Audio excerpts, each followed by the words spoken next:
হঠাৎ উধাও অন্নপূর্ণার আবেদন লিংক, স্ট্যাটাস চেকও বন্ধ, বাড়ল দুশ্চিন্তা। টাকা কি আটকে? বড় আপডেট সামনে। রাতারাতি বদলে গেল সরকারি পোর্টাল। 30 অগস্টের আগেই বড় ধাক্কা। আবেদন করবেন কিভাবে প্রশ্নে উপভোক্তারা। তবে কি আর মিলবে না অন্নপূর্ণা ভান্ডারের টাকা? অন্নপূর্ণা যোজনার উপভোক্তাদের জন্য সামনে এসেছে বড় আপডেট। হঠাৎ করেই প্রকল্পের অফিসিয়াল ওয়েবসাইট থেকে নতুন আবেদন করার লিংক এবং আবেদনপত্রের স্ট্যাটাস দেখার সুবিধা তুলে নেওয়া হয়েছে। এই পরিবর্তনের পর থেকেই হাজার হাজার আবেদনকারীর মধ্যে উদ্বেগ ছড়িয়ে পড়েছে। বিশেষ করে যাদের আবেদন এখনো অনুমোদিত হয়নি বা যাদের অ্যাকাউন্টে টাকা পৌঁছয়নি, তাদের দুশ্চিন্তা আরও বেড়েছে। শুক্রবার রাত থেকেই এই পরিবর্তন চোখে পড়ে। রাজ্য সরকারের সোশ্যাল রেজিস্ট্রি পোর্টাল খুললে দেখা যাচ্ছে সাধারণ মানুষের জন্য আগে যে অপশনগুলি ছিল সেগুলি আর নেই।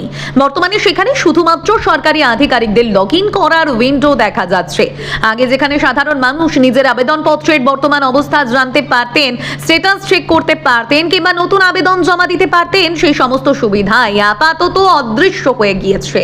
এই ঘটনাকে ঘিরে প্রশ্ন উঠছে, কারণ প্রকল্প চালুর সময় জানানো হয়েছিল যে টানা 90 দিন পর্যন্ত নতুন আবেদন গ্রহণ করা হবে। সেই নির্ধারিত সময়সীমা শেষ হওয়ার আগেই সাধারণ মানুষের জন্য পোর্টালের পরিষেবা বন্ধ হয়ে যাওয়ায় অনেকেই বিভ্রান্ত হয়ে পড়েছেন।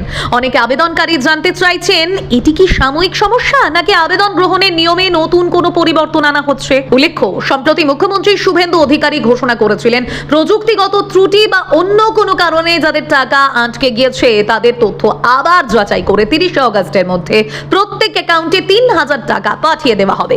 এই ঘোষণার পর বহু মানুষ আশায় ছিলেন যে তাদের আবেদন পুনরায় যাচাই হবে এবং শীঘ্রই টাকা পেয়ে যাবেন। কিন্তু ঠিক তার আগেই পোর্টাল থেকে স্ট্যাটাস দেখার সুবিধা তুলে নেওয়ায় সেই আশার জায়গায় তৈরি হয়েছে নতুন অনিশ্চয়তা।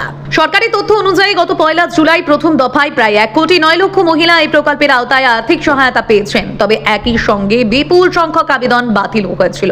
ভোটার তালিকায় নাম না থাকা, তথ্যের অসঙ্গতি বা নথিপত্রে ভুল থাকার কারণে প্রায় 28 লক্ষ আবেদন বাতিল করা হয়। এছাড়াও আরো প্রায় 26 লক্ষ আবেদন বিভিন্ন কারণে অনুমোদন পায়নি। পরে জানানো হয়েছিল এই আবেদনগুলির একটি বড় অংশ পুনর্বিবেচনা করা হবে এবং যোগ্যদের টাকা দেওয়া হবে। কিন্তু বর্তমানে সাধারণ মানুষের জন্য পোর্টাল বন্ধ থাকায় আবেদনকারীরা জানতে পারছেন না তাদের আবেদন কোন অবস্থায় রয়েছে। স্ট্যাটাস চেক করার সুযোগ না থাকায় অনেকেই বুঝতে পারছেন না তাদের আবেদন গ্রহণ হয়েছে কিনা, পুনরায় যাচাই চলছে কিনা, অথবা আগামী কিস্তিতে টাকা পাওয়ার সম্ভাবনা রয়েছে কিনা। এখন সবচেয়ে বড় প্রশ্ন, এই পরিবর্তনের কারণ কি? এটি কি শুধুই প্রযুক্তিগত ত্রুটি নাকি পোর্টালে বড় ধরনের আপডেট বা রক্ষণাবেক্ষণের কাজ চলছে? এ বিষয়ে এখনো পর্যন্ত রাজ্য সরকারের তরফে কোনো আনুষ্ঠানিক ব্যাখ্যা দেওয়া হয়নি, ফলে বিভ্রান্তি আরো বাড়ছে। এদিকে তৃতীয় কিস্তির টাকা দেওয়ার প্রক্রিয়া চলার মধ্যেই পোর্টাল থেকে স্ট্যাটাস দেখার সুবিধা বন্ধ হয়ে যাওয়ায় যাদের আবেদন আগে আটকে ছিল তাদের উদ্বেগ সবচেয়ে বেশি। অনেকেই জানতে চাইছেন চলতি মাসে তারা 3000 টাকা পাবেন কিনা, নাকি আরো অপেক্ষা করতে হবে। তবে এখনো পর্যন্ত সরকারি প্রকল্প বন্ধ করার বা আবেদন স্থায়ীভাবে বন্ধ করে দেওয়ার কোনো ঘোষণা করা হয়নি।